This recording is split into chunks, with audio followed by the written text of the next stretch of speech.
오늘 이 아침 우리에게 주시는 하나님의 말씀, 구약성경 민수기 4장 1절에서 3절의 말씀이 되겠습니다. 민수기 4장 1절에서 3절에 있는 말씀 한 목소리로 합독하시겠습니다. 또 여호와께서 모세와 아론에게 말씀하여 이르시되 레위 자손 중에서 고핫 자손을 그들의 종족과 조상의 가문에 따라 집계할지니 곧 30세 이상으로 50세까지 회막의 일을 하기 위하여 그 역사에 참가할 만한 모든 자를 계수하라. 아멘. 오늘 우리가 함께 읽은 민수기 이제 4장은 두 번째 레위인들의 인구 조사를 기록하고 있습니다. 특별히 레위기 3장에서는 첫 태어난 지 1개월 이상 된 그 레위인의 수를 이 세 아들, 즉 게르손과 그리고 고핫과 무라리 여기에 기준에 따라서 그들의 수를 계수해서 그들의 수가 22,000명이었다라고 하는 것 우리가 지난 시간에 보았고, 1개월 이상 된 레위인들은 이스라엘 백성들을 대신해서 대속하는 역할을 감당하는 것이었다라고 하는 것이고, 이제 오늘 우리에게 주시는 4장에서 두 번째로 여호와께서 모세와 아론에게 인구조사할 것을 명령한 것은 오늘 주시는 본문 3절에 등장하는 것처럼 회막의 일을 하기 위해서 30세부터 50세까지의 사람을 계수하라라고 하는 그런 말씀이 되겠습니다. 따라서 오늘 주시는 본문에서 보게 되면 이것은 특별히 구체적으로 이제 회막의 일을 감당하는 그 일을 감당할 사람의 수를 30세로부터 50세까지 계수하라 이렇게 기록이 되어져 있습니다. 그래서 민수기 4장 전체는 이제 그 고핫 자손의 인구 조사와 그들의 해야 될 일들, 그 다음에 이어지는 것이 21절로부터 28절에서는 이 게르손 자손의 임무를, 그리고 29절로부터 33절에서는 무라리 자손의 임무를 기록하고 있고, 그리고 민수기 4장 34절부터 49절 마지막에서는 30세부터 50세까지 회막에서 봉사할 레위 사람의 수를 그 레위의 세 아들의 가문에 따라서 기록하는 것으로, 이런 네 부분으로 우리가 이 민수기 4장을 나눌 수 있는데, 오늘 우리가 함께 읽은 1, 2, 3절은 그 전체에 있어서 어떤 이 서론과 같은 그런 부분이고, 그리고 이제 1, 2, 3절은 이제 제일 먼저 언급하게 되는 4절부터 언급하게 되어지는 고핫 자손에 관한 일을 말하는 것과 연결이 되어져 있다라고 하는 겁니다.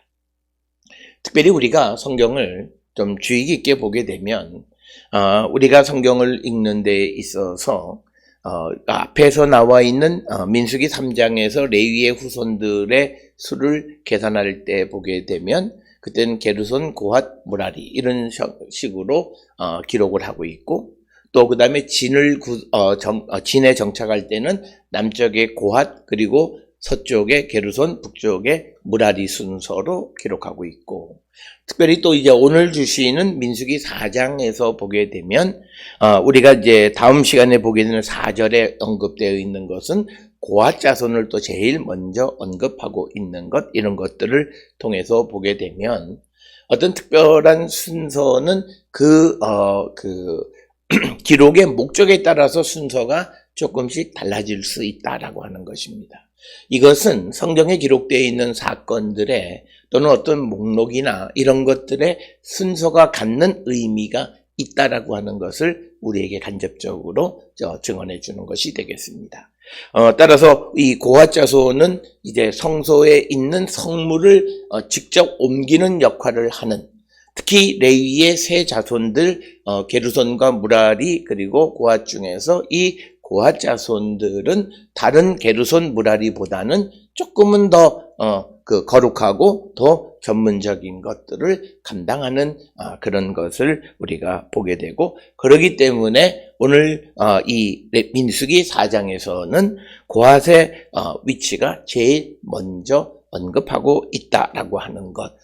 그래서 우리는 성경을 통해서 우리가 어떤 내용들을 통해서 볼 때 같은 이야기들이 반복적으로 기록되어지면서 어떤 순서가 바뀌어지는 것을 그냥 일반적인 어떤 그런 실수나 또는 뭐 그냥 순서가 앞뒤로 바뀌었다라고 하는 그런 정도로만 이해할 것이 아니라 그런 순서의 변화에 담겨 있는 의미가 있다라고 하는 것을 우리는 눈여겨볼 필요가 있다라고 하는 것입니다. 그렇기 때문에 그런 것을 우리가 잘 알려면 성경을 그냥 속독만으로는 되어지지 않는다는 거죠.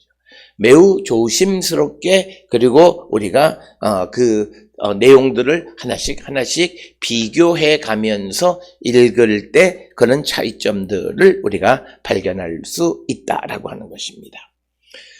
그러면서 우리가 이 민수기서에서, 그리고 오경에서, 그리고 성경 전체에서 하나님의 일에 하나님의 거룩함에 더 밀접한 관련이 있는 일들을 더 중요한 일로 여기고 있다라고 하는 것입니다.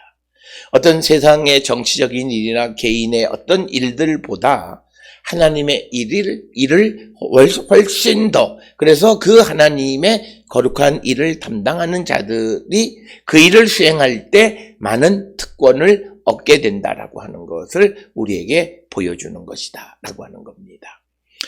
그래서 오늘 우리가 주시는 본문의 말씀을 조금 자세히 살펴보면 4장 1절에 여호와께서 모세와 아론에게 말씀하여 이르시되, 이렇게 기록이 되어 있습니다.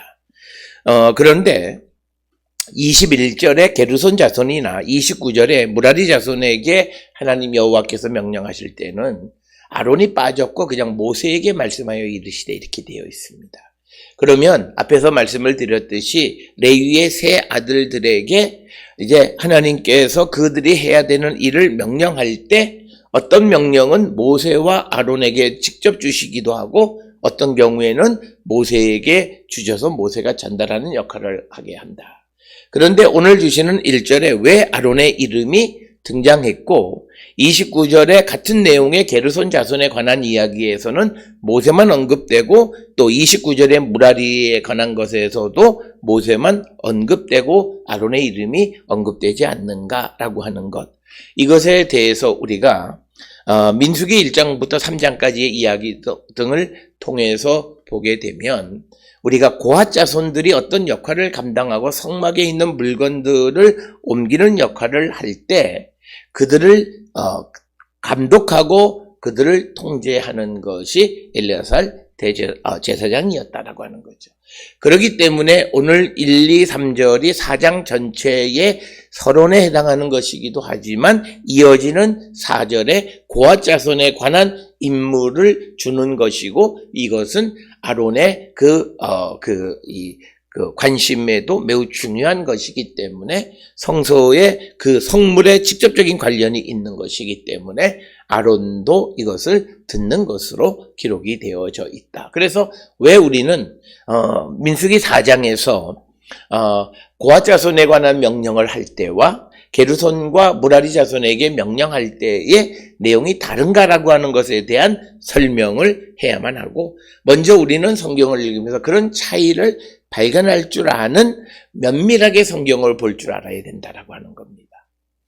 그것은 우리가 성경을 볼 때 볼 필요가 없다 이렇게 말하는 사람도 있을런지 모르지만 그것이 아니라 우리는 성경의 한 글자 한 글자의 의미가 무엇인가를 정확하게 우리가 이해하려고 하는 노력, 물론 그것만 가지고 다 되어지는 것은 아니지만 우리가 그런 눈으로 보여지는 피지컬한 차이도 우리가 발견하고 그것에 관한 합리적이고 성서의 그런 그 조화를 이루는 설명을 제시해야 하는데, 1절에 등장하는 모세와 아론, 특히 아론이 거론된 것은 바로 이어지는 4절이 고핫 자손, 즉 성물을 옮기는 것에 관한 일이기 때문에 아론에게 직접 말하게 되어졌고, 고핫 자손의 임무 가운데에서 그들이 성소 안에 있는 성물을 옮길 때에는 제사장의 통제를 닫게끔 되어 있는 것을 이미 우리가 보았습니다. 그렇기 때문에 우리는 이미 읽은 성경의 말씀 안에서 또 새로운 4장 1절에 있는 말씀들을 우리가 이해하려고 해야 한다. 그래서 우리는 앞에서 읽은 말씀을 다 잊어버리고 오늘 우리가 읽은 민수기 4장 1, 2, 3절만 가지고 성경을 보아서는 안 된다라고 하는 것이고, 그리고 성경을 많이 읽으신 분은 이것뿐만 아니라 이어지는 다른 곳에 기록되어 있는 내용과도 우리가 입체적으로 비교하면서 성경을 이해해야만 한다라고 하는 것입니다. 그래서 성경은 우리 사람이 마음대로 자기 마음대로 이해하고 해석하고, 그리고 우리가 많은 사람들이 여호와께서 모세와 아론에게 말씀하여 이르시되, 그러면 그냥 이것에 대해서는 아무도 그 의미를 부과하지 않고 그냥 하시는 말씀처럼, 물론 반복적으로 하는 이야기가 또 있지만, 그러나 오늘 주시는 이 4장 1절에서 모세와 아론, 그리고 4장 21절이나 29절에는 여호와께서 모세에게 말씀하셨다라고 하는 아론의 이름이 들어가고 빠지고 하는 것의 의미는 우리가 충분히 알 수 있다라고 하는 것입니다. 그러면서 이제 2절에 레위 자손 중에서 고핫 자손을 그들의 종족과 조상의 가문에 따라 집계할지니라고 하는 겁니다. 오늘 주시는 2절을 보면 우리는 아무것도 발견할 수 없습니다. 그런데 우리가 이제 이 4장을 쭉 보게 되면 22절에 게르손 자손을 그들의 종족과 조상의 가문에 따라 집계하라고 하는 명령이 나옵니다. 거기에는 레위 자손 중에서라고 하는 표현이 없어요. 그냥 게르손 자손들을 그들의 종족과 조상의 가문을 따라 집계해라 이렇게 되어 있고, 무라리 역시도 마찬가지로 오늘 주시는 본문에서 고핫 자손들에게는 레위 자손 중에서라고 하는 이 표현이 등장하고 있다라고 하는 것입니다.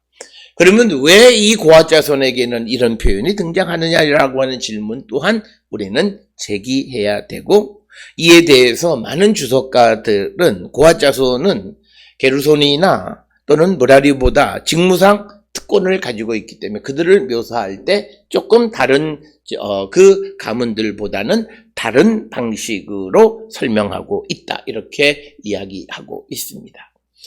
그것은 단순히 이런 레위 자손 중에 고핫 자손 이런 표현에서뿐만 아니라 이어지는 3절에 30세 이상으로 50세까지 회막의 일 이렇게 번역이 되어 있습니다.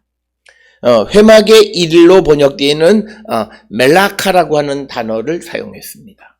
그런데 마찬가지로 고핫이 아닌 게르손과 무라리에 대해서는 일이라고 하는 우리말은 똑같지만 그때는 멜라카라고 하는 말을 쓰지 않고 아보다라고 하는 말을 쓰는 거예요. 그런데 그러면 아보다와 멜라카의 차이가 뭐냐? 멜라카라고 하는 것은 조금 어떤 전문적인 기술이 필요한 것, 그런 것을 표현할 때 멜라카라고 하는 단어를 사용합니다. 그러나 이제 아보다라고 하는 것은 그냥 노동력을 부과하는 그런 일. 그래서 게르손이나 무라리에는 멜라카라고 하는 단어보다는 아보다라고 하는 말. 그래서 그들이 육체의 힘을 통해서 성막, 그리고 덮개나 이런 것들, 그리고 벽이나 이런 널판지를 옮기는 단순히 육체적 노동을 하는 그런 게르손이나 무라리와 그리고 성물을 옮기고, 특히 이들이 옮길 때는 어깨를 통해서 옮기는데 그런 일과의 차이점이 있다. 그래서 그들에게 사용하는 단어가 멜라카와 아보다 각각 다르게 사용하고 있다라고 하는 것을 우리가 주의 깊게 봐야 되고, 특별히 3절의 일을 원어상의 차이가 있다라고 하는 것이 그냥 우리말로는 똑같은 일로 번역을 했기 때문에 우리는 다 같은 것으로 생각을 하지만, 원어상에서는 고핫이 하는 일과 무라리와 또 게르손이 하는 일에는 차이를 두고 있는데, 무라리와 게르손은 단순히 힘을 통해서 피지컬한 파워로 모든 일을 하는 것이지만, 그러나 이 고핫이 하는 일은 단순히 그런 것만이 아니라 조금은 전문적인 그런 기술이 필요한 그런 일을 의미할 때 멜라카라고 하는 단어를 사용하고 있다라고 하는 것. 이것을 우리가 이해하셔야 합니다. 특별히 오늘 우리가 1, 2, 3절에 대해서 이렇게 자세하게 설명하는 이유는 우리가 성경을 읽을 때 우리가 선별적으로 읽으면 안 된다는 거예요. 오늘날 우리가 가장 큰 문제는 어떤 이들은 성경을 요약하고 정리해 준다고 해서 키워드 이것을 부각하는데 그것은 나쁜 짓입니다. 그것은 해서는 안 되는 짓입니다. 성경에 있는 모든 말씀은 동등한 가치를 가지고 있습니다. 그게 우리가 성경에 대한 권위를 인정하는 것입니다. 그래서 우리가 그 어떤 성경에서는 예수님의 말씀을 빨갛게 표시하고 이건 역시도 바른 것이 아니에요. 성경 안에 들어있는 모든 말씀은 동등한 권위를 갖는다라고 하는 거예요. 성경 안에서 어떤 말씀을 차별하게 되어지고 차별을 갖게 되면 안 된다라고 하는 것이죠. 그래서 우리가 성경에 기록되어 있는 우리에게 주어진 텍스트, 기본 텍스트를 그대로 수용해서 그 말씀에 차이가 등장하는 것에 그 차이의 의미를 설명하려고 애쓰고 그런다고 해서 우리가 다 설명할 수 있는 것은 아니다라고 하는 거예요. 그래서 우리는 늘 학문적으로도 열심히 노력하지만 그리고 또 우리가 성령 안에서 하나님의 지혜를 통해서 이 말씀을 알려고 하는 그런 노력과 시도를 계속 우리가 해야만 한다라고 하는 것입니다. 이제 중요한 것이 3절에 등장하는 30세 이상으로 50세까지가 회막의 일을 한다라고 하는 겁니다. 우리가 민수기 1장에서는 전쟁에 나갈 만한 무기를 들 만한 사람의 나이가 20세에서 20세 이상으로 우리가 규정이 되어 있고, 그 다음에 이제 대속을 하기 위해서는 난지 1개월 이상 된 자다 이렇게 기록이 되어 있고, 오늘 주시는 레위인들이 회막의 일을 감당하기 위해서 그들의 나이가 30세 이상에서 50세까지로 한다. 그래서 많은 교단들이 오늘날 목사가 안수를 받을 수 있는, 물론 군목이나 이런 데 예외가 있기는 하겠습니다만 목사 안수를 받는 나이의 최저 나이가 30세인 것은 바로 이 성경의 규정을 통한 것이다 라고 하는 것입니다. 그렇다면 왜 이것이 25세일 수도 있고 20세일 수도 있고 한데 왜 30세냐라고 하는 것은 무엇보다도 이 구약시대 때 사람들의 사고 속에서 이 30세가 갖는 의미가 있다라고 하는 것입니다. 성경에는 그것에 대해서 왜 30세부터다라고 하는 것에 대한 설명은 등장하지 않습니다. 뿐만 아니라 오늘 주시는 민수기 4장 3절에서는 고핫 자손이 30세부터 50세까지가 회막의 일을 한다고 기록이 되어 있지만 민수기 8장 24절 25절에서는 25세부터 그 일을 담당했다 이렇게 기록이 되어져 있고, 그리고 또 이 다른 성경에서는 조금 이 나이가 좀 달리 기록이 되어 있다라고 하는 거죠. 그래서 다른 기록에서는 또 20세부터 참여하는 것으로 되어 있다. 그러니까 오늘 주시는 본문에는 30에서 50이지만 다른 성경에서는 20세부터, 그 다음에 앞에서 우리가 말씀드렸던 민수기 8장 24절 25절에서는 25세부터 레위인들의 봉사가 시작되어졌다 이렇게 되어 있고, 또 역대상 23장 24절이나 역대하 31장 17절 등에서는 20세의 레위인이 그들의 봉사를 시작했다 이렇게 기록이 되어 있기도 하다라고 하는 것입니다. 그렇기 때문에 이것이 왜 이런 차이가 있느냐라고 하는 것에 가장 쉬운 답은 시대에 따라서 그 레위인이 참여하는 나이가 달라졌다. 이건 가장 쉬운 대답입니다. 그러나 우리가 이제 그 레위인들이 이스라엘 백성들이 생각하는 그 30이라고 하는 것의 의미가 무엇인가를 우리가 한 번쯤 살펴보아야 하는데, 성경에는 이것에 대한 자세한 언급이 없습니다. 그런데 이 탈무드 아보트라고 하는 것에 5장 12절에 보게 되면 각 나이별로 사람들이 해야 될 일에 대해서 언급하고 있습니다. 예를 들어서 5세 때 성경을 배우는 시기다 이렇게 이야기를 합니다. 우리가 그 소위 유대인들의 그 교육 뭐 이런 걸 생각할 때 우리는 5세가 되면 애들한테 율동이나 가르쳐 주려고 해요. 그러나 이스라엘에서는 5세 때 그 성경을 가르쳐 준다는 거예요. 우리는 이것에 대해서 조금 깊이 생각해야 됩니다. 어린 나이에 기본적인 것, 하나님과 예수 그리스도에 대한 개념들을 아주 쉽게 우리가 설명하고 아이들에게 가르쳐 줘야지, 그냥 뭐 주일학교 그러면 율동이나 하고 먹을 거나 주고 무슨 뭐 이런 것으로만 되어서는 안 된다. 이스라엘 사람들은 5세 때부터 성경을 가르친다라고 하는 거고요. 그 다음에 10세가 되면 그 아이에게 성경을 설명하라고 해요. 그러니까 그 5세 때부터 5년간 성경을 배웠으면 10세가 되면 그 성경을 설명할 수 있어야 된다는 거예요. 그 말은 뭐냐면 내가 그것을 설명할 수 있다는 건 내가 이해했다는 거죠. 그리고 13세가 될 때가 율법을 준수하는 거예요. 그러니까 뭐냐면 내가 그것이 무슨 말인지를 알아야 그것을 살아가는 거예요. 내가 그러기 때문에 5세 때 배우고 10세 때 성경을 남에게 설명하고 13세 성년이 되면 율법을 준수해야 되고, 그 다음에 15세에 탈무드를 배운다라고 하는 건, 탈무드는 성경에 대한 해석을 배우는 겁니다. 해석이라고 하는 건 베리에이션을 배우는 겁니다. 그러니까 우리가 해석은 뭐냐면 이 본문의 말씀을 어떻게 적용할 수 있을까, 다양성을 인정하는 것이 바로 이 탈무드를 배우면서, 그러니까 그들이 처해 있는 상황과 환경에 따라서 이 본문의 말씀을 어떻게 적용할 것인가라고 하는 겁니다. 그래서 원론을 배우고 그 다음에 그것에서 파생되어진 베리에이션을 배우게 된다.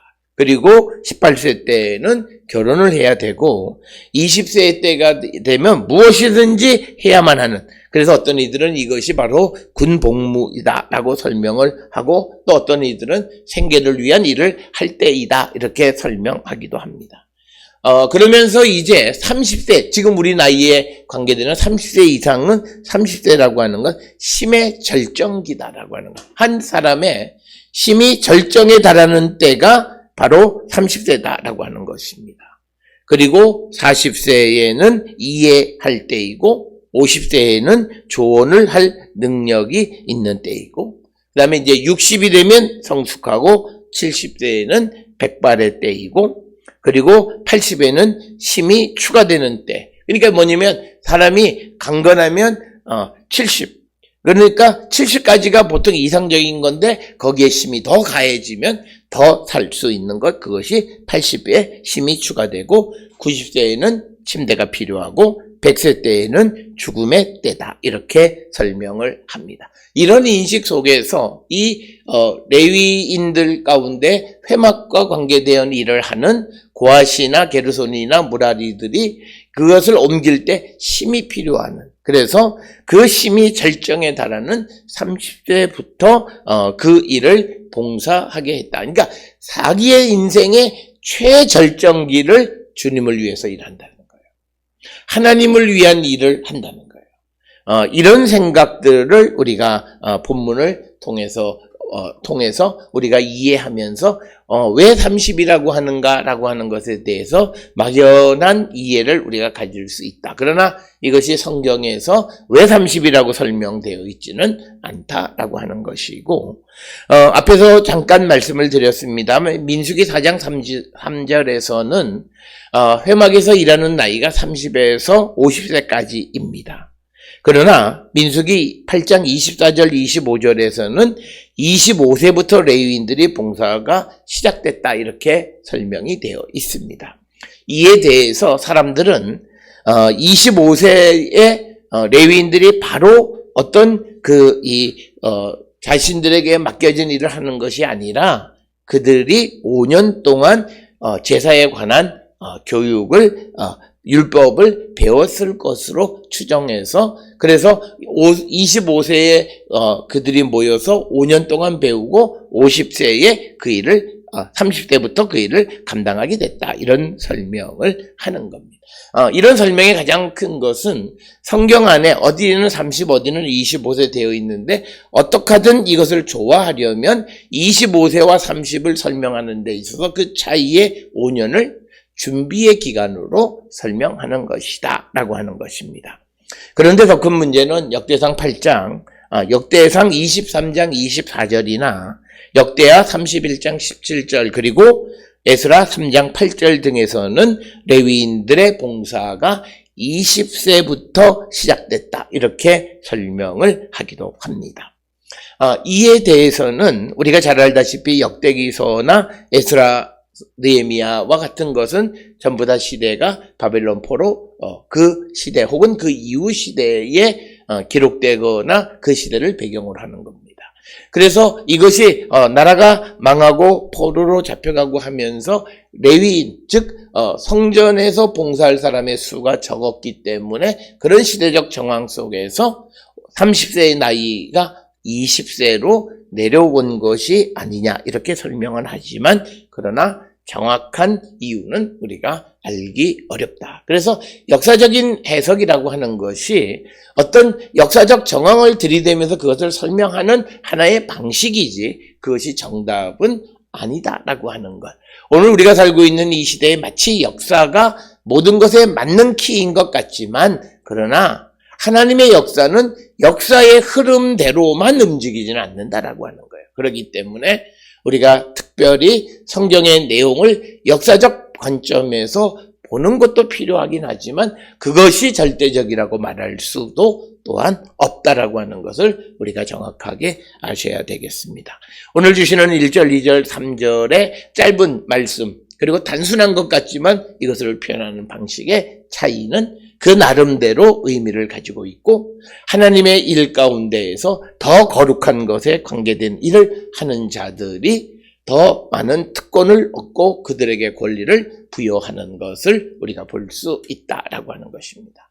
따라서 여기서 우리가 나의 자존감과 내가 주님으로부터 소중한 존재가 되어질 수 있으려면 내가 주께 나를 헌신하고 주님의 요구에 응답할 때 우리의 존재는 소중한 존재, 더 빛나는 존재가 되어질 수 있다. 그래서 고핫은 똑같은 레위의 후손이고 레위 자손 가운데에서도 그가 어떤 장자도 아닌데 그러나 그가 하는 일 자체가 거룩한 일을 감당함으로 말미암아 여러 가지 특권을 얻게 되는 것을 오늘 4장 1절에서 3절에서 보여주는 것이 되겠습니다. 오늘 살아가는 우리도 주님의 부르심을 받고 세상에 보냄을 받은 사도의 삶을 살아갈 때 그 일을 잘 감당함으로 우리가 하나님께로부터 받는 그런 특권을 누리고 살아가는 거룩한 성도들이 될 수 있기를 주의 이름으로 축원합니다.